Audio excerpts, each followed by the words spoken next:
When we think of a homicide, we imagine that it is a man's job. He is to blame for all the violence going on in the world. After all, 80% of crimes are committed by men.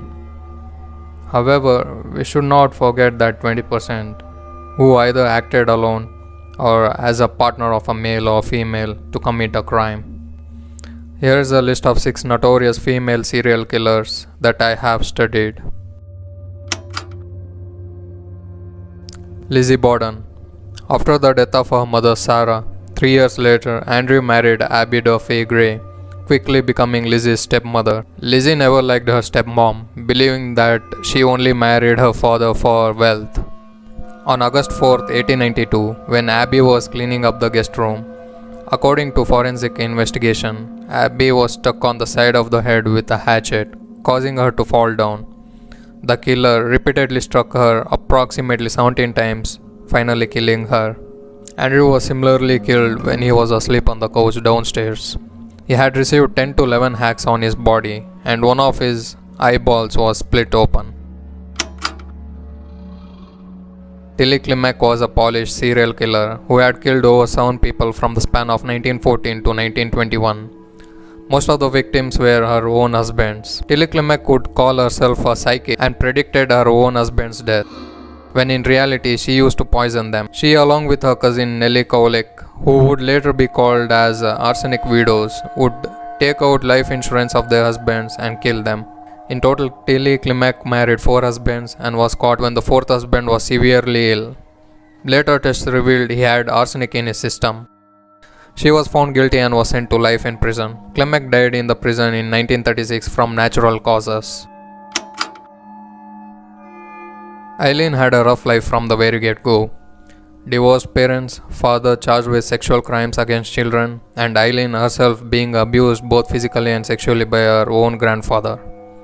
It is said that she got pregnant at the age of 14 due to a sexual assault incident, and the baby was later put up for adoption. Eileen supported her life and her then girlfriend Tyria Moore as a prostitute. It was during these encounters she started killing her clients and stealing their money and car. Eileen's first victim was a convicted rapist, and she claimed that she killed him out of defense because he was brutally beating and sodomizing her. This is what triggered her killing spree. Between the period of 1989 to 1990, she claimed to have killed 7 men. Eileen Wuornos was executed from lethal injection and died at the age of 46 in the year 2002. Born as Nancy Hazel in Alabama to Louisa Lou and James F. Hazel, along with 4 other children, Nanny hated her father, who was controlling and forbade her from attending any social events.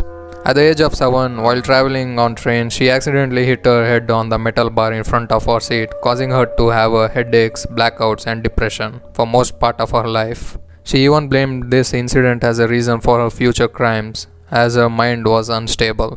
Nanny Dawes was infamously known as Lonely Heart Killer due to the fact that she used to seek out partners who were appearing on the Lonely Heart column section printed weekly on newspaper. She then married these men and later killed them by poisoning.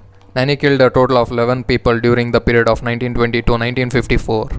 Victims included her 4 husbands, her sister, mother, mother-in-law, 2 grandsons, and her own 2 children. She confessed to her crimes in 1954 and was sentenced to life in prison, as death penalty was not an option due to her gender at that time. Later in 1965, she died of leukemia in the Oklahoma State Penitentiary. Amelia Elizabeth Dyer was one of the worst female serial killers in history, her victims being infants whose ages were not greater than a year or 2.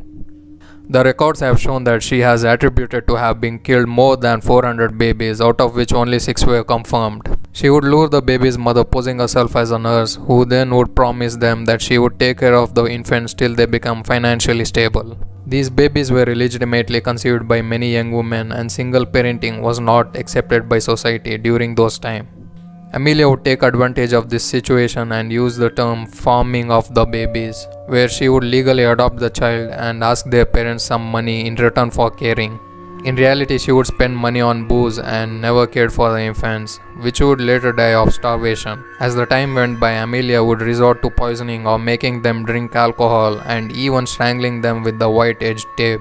She confessed that she liked watching babies being suffocated as long as they lasted. She wouldn't be caught for more than 30 years. Finally, in the year 1896, she was caught when one of her victims was found wrapped up in a package, a baby girl. She was found guilty and was hanged in that same year.